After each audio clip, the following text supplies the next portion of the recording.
Hello my dear student, welcome back my YouTube channel.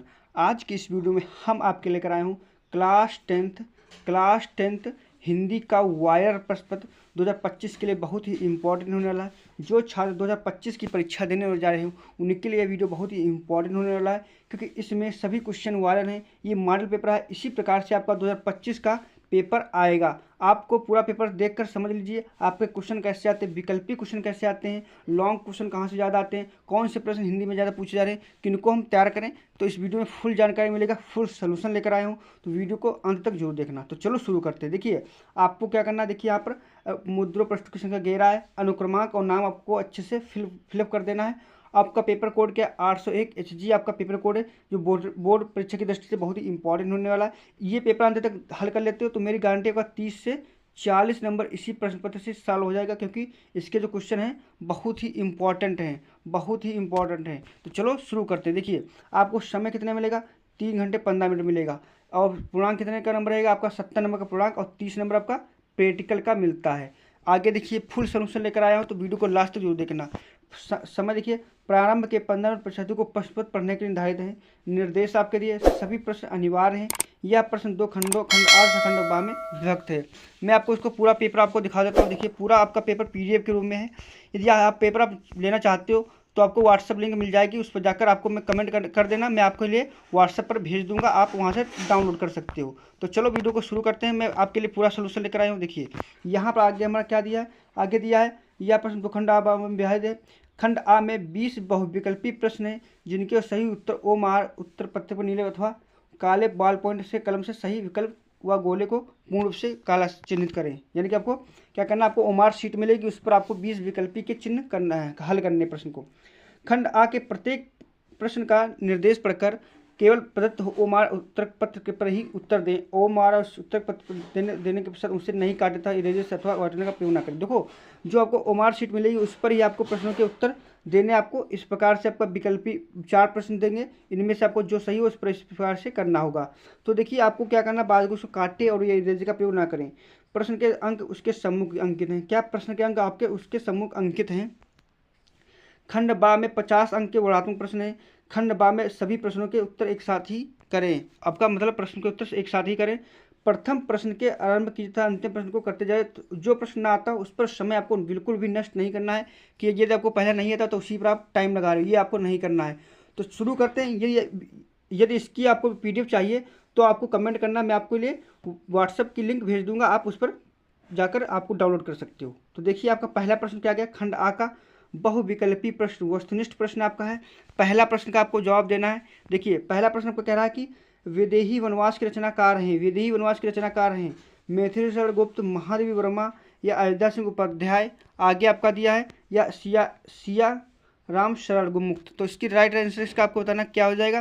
तो विदेही वनवास के इसके रचनाकार कौन है, विदेही वनवास के रचनाकार आपके कौन है, Ayodhya Singh Upadhyay. Option number C वाला राइट होगा। यदि आपके अच्छे से तैयारी होगी तो आप विकल्पी अच्छे से सॉल्व कर लोगे।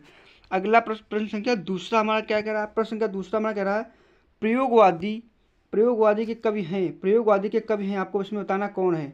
कौन है, भूषण है, अगेय है, सुमित्रानंद पंत है या महादेवी वर्मा है। तो प्रयोगवादी के कवि कौन है, यदि आपको पता होगा तो इसका right answer option number B वाला है। आपको कमेंट करना विकल्पी 20 में से कितने आप सही कर पाए, कितनी आपकी तैयारी हो चुकी है। अगला प्रश्न तीसरा कह रहा है भाव विलास के रचनाकार हैं देव बिहारी चिंतामणि मतिराम। इसका राइट आंसर क्या होगा आपको बताना है। इसका right answer option number A वाला हो जाएगा, देव इसके रचनाकार हैं। प्रश्न संख्या चौथा कह रहा है छत्रसाल दशक की रचना किनकी रचना है। छत्रसाल दशक की किनकी रचना है आपको बताना है। पद्माकर की, बिहारी की, भूषण की, मतिराम की। तो छत्रसाल दशक किसकी रचना है, ऑप्शन नंबर C वाला करेक्ट होगा, भूषण की रचना है। किसकी है, भूषण की रचना है। प्रश्न संख्या आपका पांचवा कह रहा है कि कला और बूढ़ा चांद के रचनाकार हैं। आपको बताना है कला और बूढ़ा चांद के रचना कौन है, आपको इसका आंसर देना है। देखिए जयशंकर प्रसाद हैं, गिरिजा कुमार माथुर हैं, सुमित्रानंद चौहान है या सुमित्रानंद पंत हैं। कला और बूढ़ा चांद किसकी रचना है, यदि आपको पता होगा तो झट से आप कर लोगे। तो इसका right answer option number D हो जाएगा, सुमित्रानंदन पंत। सारे क्वेश्चन बहुत ही वायरल हैं, इसलिए वीडियो को अंत तक जरूर देखना और लाइक भी कर लेना। देखिए प्रश्न संख्या आपका छठा कह रहा है नील का निर्माण फिर किस विधा की रचना है। नील का निर्माण किस विधा की रचना है, जीवनी, संत कथा, रेखा चित्र या आपका आगे दिया है एकांकी। तो इसमें राइट आंसर आपको बताना है। इसका राइट आंसर क्या होगा, यानी कि पूछ रहा है नील का निर्माण फिर किस विधा की रचना है। तो नील का निर्माण फिर ये रचना किसकी है, ये आपका आत्मकथा है जो हरिवंश राय बच्चन की रचना है। अगला प्रश्न का 7वां आपसे पूछ रहा है कि निम्न में शुक्ल युग के लेखक हैं। आपको शुक्ल युग के लेखक बताना है। मोहन राकेश, अमृत राय, श्याम सुंदर दास, कमलेश्वर। आपको इसका राइट आंसर आपको बताना है। तो शुक्ल युग के लेखक कौन है, श्याम सुंदर दास। ऑप्शन नंबर सी वाला इसका राइट हो जाएगा। कौन है, सी वाला राइट हो जाएगा। प्रश्न संख्या 8वां हमारा कह रहा है कि निम्नलिखित कथनों में से कौन सा कथन सही है। शशांक के रचनाकार आचार्य रामचंद्र शुक्ल हैं, आकाशदीप कहानी के लेखक रामकुमार वर्मा है, या भारतेंद्र हरिश्चंद्र रचना साहित्य के जनक माने जाते हैं। क्या लिखूं, क्या भूलूं के याद करूं, निबंध के लेखक रचना जयशंकर प्रसाद हैं। तो इसका राइट आंसर को बताना है कौन होगा। तो देखिए आकाशदीप आपको जयशंकर प्रसाद की रचना है। क्या भूलूं के याद करूं आपका हरिवंश राय बच्चन की रचना है। भारतेंद्र हरिश्चंद्र रचना साहित्य के जनक नहीं माने जाते हैं। तो इसका right answer option number A वाला हो जाएगा। शशांक रचनाकार आचार्य रामचंद्र शुक्ल जी हैं। तो इसका राइट आंसर ऑप्शन ए वाला करेक्ट होगा। 9 प्रश्न कह रहा है कि हमारा परीक्षा गुरु किस विधा की रचना है, ये आपको बताना है। आत्मकथा, एकांकी, उपन्यास, रेखा चित्र। तो परीक्षा गुरु क्या आपका है, परीक्षा गुरु एक उपन्यास है। ऑप्शन नंबर सी वाला इसका राइट होगा। प्रश्न संख्या 16 हमारा कह रहा है कि बाण भट्ट की आत्मकथा के रचनाकार हैं प्रसाद हजारीप्रसाद त्रिवेदी, राघव धर्म भारती। तो इसका राइट आंसर क्या होगा, बाण भट्ट की आत्मकथा किसकी रचना है। बाण भट्ट की आत्मकथा आपकी ये एक आत्मकथा, ये हजारीप्रसाद त्रिवेदी की। ऑप्शन नंबर बी वाला राइट हो जाएगा। अगला प्रश्न संख्या 11वां की बढ़ता हूँ। प्रश्न संख्या 11 हमारा क्या कह रहा है, कह रहा है रस के कितने अंग होते हैं। इसमें आपको बताना रस के अंग कितने होते हैं, 5, 4, 3। तो इसका राइट आंसर क्या होगा, रस के कितने अंग होते हैं। तो रस के अंग 4 होते हैं। ऑप्शन नंबर बी वाला करेक्ट होगा। अगला प्रश्न संख्या 12वां कह रहा है कि पायो जी मैंने राम रतन धन पायो पंक्ति में कौन सा अलंकार है। तो इसमें आपको बताना कौन सा अलंकार है, उपमा अलंकार, रूपक अलंकार, उत्प्रेक्षा अलंकार या यमक अलंकार। तो इसका राइट आंसर क्या होगा, पायो जी मैंने राम रतन धन पायो पंक्ति में कौन सा अलंकार है। तो इसमें क्या है, रूपक अलंकार है। क्या है, ऑप्शन नंबर बी वाला राइट होगा, रूपक अलंकार है। फुल सोल्यूशन लेकर आया आपको, पूरा पेपर में आपको बताऊंगा कैसे आपको क्या क्या करना है। फुल सोल्यूशन लेकर आया हूँ, तो वीडियो को अंत तक जरूर देखना। अगला प्रश्न कह रहा है आपका सोठा के पहले चरण में कितनी मात्राएं होती हैं। सोठा के पहले चरण में कितनी मात्राएं होती हैं। देखो दोहे का उल्टा रूप सोठा छंद कहलाता है। क्या कहलाता है, सोठा छंद कहलाता है। इसमें 4 चरण होते हैं। पहले और तीसरे चरण में 11 मात्राएं होती हैं। दूसरे चौथे में 13 मात्राएं होती हैं। तो आपका पहले चरण पूछ रहा है तो कितनी मात्राएं होगी, तो इसकी मात्रा होगी 11। कितनी होगी, 11। पहले और तीसरे में 11 मात्रा होती हैं। निर्दय शब्द में उपसर्ग है। देखो उपसर्ग का मतलब आप पहले जान लीजिए। उपसर्ग का मतलब होता है किसी शब्द के आगे लग जाना। कोई शब्द दिया उसका आगे लग जाना, वही आपका उपसर्ग कहलाता है। तो इसमें आपको राइट आंसर क्या होगा, निर्दय। तो नी क्या लगी, आगे लगी। तो ऑप्शन में बी वाला करेक्ट होगा, निर्दय। अगला प्रश्न का 15 का नीलगाय में कौन सा समास है। कर्मधारय समास है, द्वंद्व समास, द्विगु समास, बहुब्रीहि समास। तो इसका राइट आंसर क्या होगा, नीलगाय में नीली गाय है जिसकी अर्थ। तो इसका कौन सा होगा, ऑप्शन नंबर ए वाला राइट होगा, कर्मधारय समास। प्रश्न संख्या आपका 16 का खेत का तत्सम रूप है भूमि। खेत का तत्सम रूप है भूमि, जमीन, क्षेत्र, पृथ्वी। तो इसका राइट आंसर क्या होगा, खेत का तत्सम का मतलब आप जानिए पहले। तत्सम का शब्द होता है मतलब संस्कृत में होता है, ठीक, ये आपको ध्यान में रखना है। और तद्भव हिंदी शब्द होता है और तत्सम देसी शब्द आपका संस्कृत शब्द होता है। तो इसका राइट आंसर ऑप्शन सी वाला हो जाएगा, क्षेत्र। प्रश्न संख्या 17वां कह रहा है कि युष्मद शब्द का पश्चिमी विभक्ति बहुवचन का रूप होगा। देखो ये युष्मद जितनी भी आपका विभक्ति बहुवचन है इनको अच्छे से रटना पड़ेगा, याद करना पड़ेगा। इसलिए अभी से याद करो, क्योंकि ये आपका बिना याद करे आपका कोई कुछ बनने वाला नहीं है। तो इसका राइट आंसर आपको क्या होगा, युष्मद का शब्द का पश्चिमी विभक्ति एवं बहुवचन का रूप होगा। तो इसमें क्या होगा, युष्मद का आपका होगा क्या होगा, ऑप्शन नंबर बी वाला युष्मत। क्या होगा, युष्मत। अगला प्रश्न संख्या 16 का भाववाचक में 18 का भाववाचक में किसकी प्रधानता होती है। कर्ता की प्रधानता, क्रिया की प्रधानता, कर्म की, इनमें से कोई नहीं। तो भाववाचक में किसकी प्रधानता होती है, भाववाचक में किसकी प्रधानता होती है, ऑप्शन नंबर सी वाला कर्म की होती है। किसकी, कर्म की। प्रश्न संख्या आपका अगला है, प्रश्न संख्या 19वां कह रहा वाक्य के कितने तत्व होते हैं। आपको ये बताना वाक्य के कितने तत्व होते हैं, 2, 4, 3, 8। तो वाक्य के कितने तत्व, तो वाक्य के कितने तत्व होते हैं? 2। कितने होते हैं? 2। इसका राइट आंसर ऑप्शन में ए वाला हो जाएगा। प्रश्न संख्या आपका 20वां आपका क्या कह रहा है? अविकारी पद को अन्य किस नाम से जाना जाता है? अविकारी पद को, तो आपको बताना है अव्यय पद, व्यय पद, अपव्यय पद, या आगे आपका दिया है, आगे इसमें क्या दिया? इनमें से कोई नहीं। तो इसका राइट आंसर क्या होगा? तो इसका राइट आंसर ऑप्शन नंबर आपका हो जाएगा आपका क्या होगा? अपव्यय पद। क्या होगा? अपव्यय पद। रुको देख लेते आगे क्या है इसमें। अव्यय, हाँ अव्यय पद हो गया। ऑप्शन नंबर सी वाला इसका राइट होगा। प्रश्न संख्या आपका, अब देखिए आपका आ गया वर्णात्मक प्रश्न। वर्णात्मक प्रश्न का मतलब खंड बा है। इसमें आपका कितने नंबर का रहेगा? 20 नंबर का आपको वो हो गया। आप यहाँ पर रहेगा 50 मार्क्स का वो होगा वर्णात्मक प्रश्न। तो आपको वर्णात्मक प्रश्न करना है। तो देखिए पूरा फुल सोल्यूशन लेकर लाया हूँ। तो लाइक और चैनल को सब्सक्राइब कर लेना। यदि आप इसकी PDF चाहते हो ना तो कमेंट करना, तो मैं आपके लिए व्हाट्सएप लिंक भेज दूंगा डिस्क्रिप्शन में। आप वहाँ से PDF डाउनलोड कर सकते हो। देखिए आपका प्रश्न पहला क्या करा था? निम्नलिखित गद्यांश पर आधारित प्रश्नों के उत्तर देना। आपको 3 प्रश्नों के उत्तर दीजिए। आपको 3 प्रश्नों के उत्तर देना आपका है। तो इसमें देखिए पहला आपका क्या दिया है? गद्यांश है। गद्यांश यहाँ से यहाँ तक अच्छे से पढ़ लेना आपको 1 से 2 बार। कुसंग का ज्वर सबसे भयानक होता है, तो आपको यहीं से पता चलेगा कि यह किस चैप्टर से लिया गया। यह पहले चैप्टर यानी मित्रता नामक पाठ से लिया गया, जिसके लेखक कौन है? आचार्य रामचंद्र शुक्ल जी हैं। कुसंग का मतलब मित्र है। मित्र बुरे लोगों की संगत बहुत ही खराब होती है, तो ये यहाँ से लिया गया। आपका देखिए ये प्रश्न दिया गद्यांश का सारांश लिखिए। तो इसका गद्यांश का सारांश क्या होगा? प्रस्तुत गद्यांश हमारी पाठ्य पुस्तक हिंदी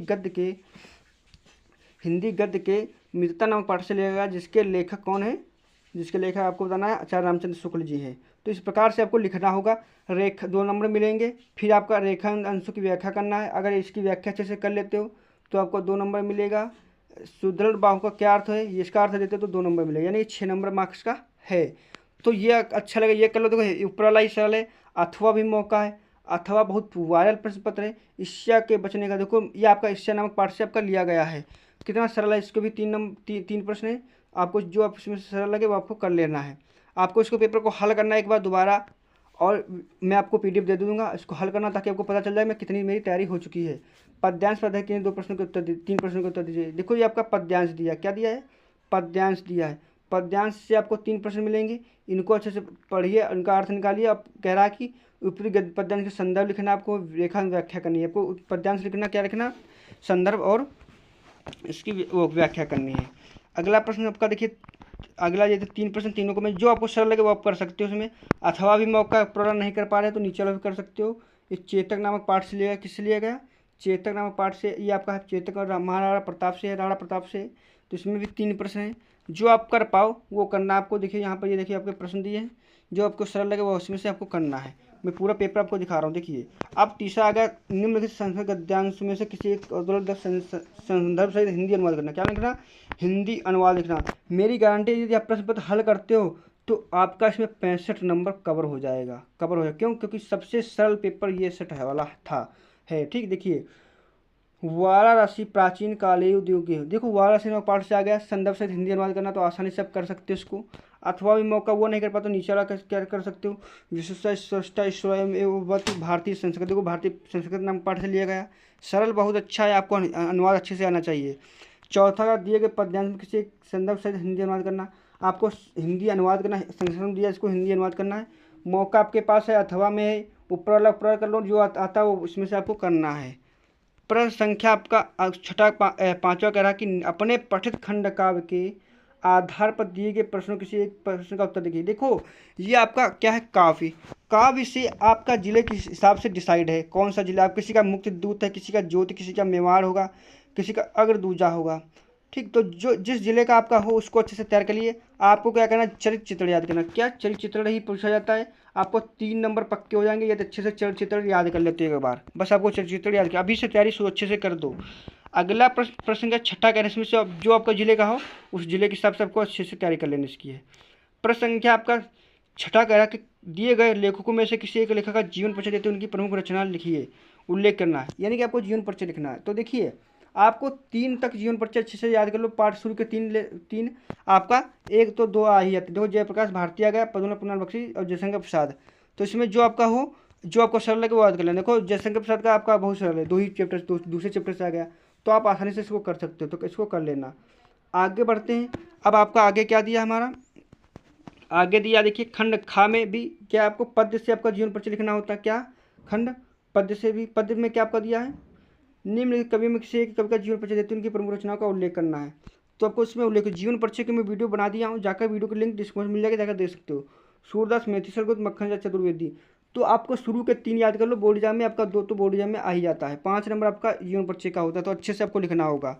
अगला प्रश्न का 7वां करा, अपनी पाठ्य पुस्तक में किसी कंठस्थ कोई एक श्लोक लिखिए जो इस प्रश्न पत्र ना आया। यानी आपको एक श्लोक लिखना, 2 नंबर मिलेंगे आपको। कितने नंबर? 2 नंबर पे, जो इस प्रश्न पत्र में ना आया। इसका मतलब होता है कि आपको जो इस पेपर में आपके जो 2 होंगे, क्या होंगे, 2 आपके श्लोक होंगे, उनको नहीं लिखना है। उसके अलावा आपको तीसरा जो याद हुआ उसको लिखना है, जो प्रश्न पत्र में ना दिया हो, 2 नंबर मिलेगा। यदि इसी का उतार देते तो आपको नंबर नहीं मिलेगा। 8वां प्रश्न, निम्न किसी किन्हीं 2 प्रश्नों के उत्तर संक्षेप में उत्तर देना। 2 नंबर आपको मिलेगा। कितना? 2 नंबर मिलेगा। देखिए कितने सरल है, सर्वे या तृण, पुराजा, कुत, कृप। आपको इनमें से 4 दिए, इनमें से जो सरल लगे 2 आपको कर देना, आपको 2 नंबर मिल जाएगा। 9 प्रश्न कह रहा है कि निम्न में किसी एक विषय पर निबंध लिखना। आपको निबंध लिखोगे 7 नंबर मिलेगा। आपको निबंध अच्छे से लिखना है, हेडिंग डाल डाल कर लिखना है। विज्ञान वरदान, साफ नारी सशक्तिकरण, स्वच्छ भारत अभियान, छात्र व अनुशासन, जिसमें जो आपको सरल लगे वो आपको लिखना है। 10वां प्रश्न कह रहा है अपने जन्मदिन पर मित्र द्वारा भेजे गए उपहार के लिए मित्र को धन्यवाद पत्र लिखिए। आपको धन्यवाद पत्र लिखना है, 4 नंबर मिलेगा। कितना नंबर? 4 नंबर मिलेगा। राज्य परिवहन निगम के, अथवा अगर नहीं कर पा रहे तो नीचे वाला, तो ऊपर वाले सरल है, ऊपर वाला अच्छे से कर लेना है। तो इस प्रकार से मैंने पूरा सोल्यूशन करा दिया है, आपको बता दिया कैसा पेपर आएगा। यदि इस वीडियो की लिंक अगर आपको इसका आपको PDF चाहिए तो आप कमेंट कर देना। वीडियो अच्छा लगा तो लाइक और चैनल को सब्सक्राइब कर लेना, क्योंकि मैं इसी प्रकार के लिए आपके लिए वीडियो लाता रहता हूँ।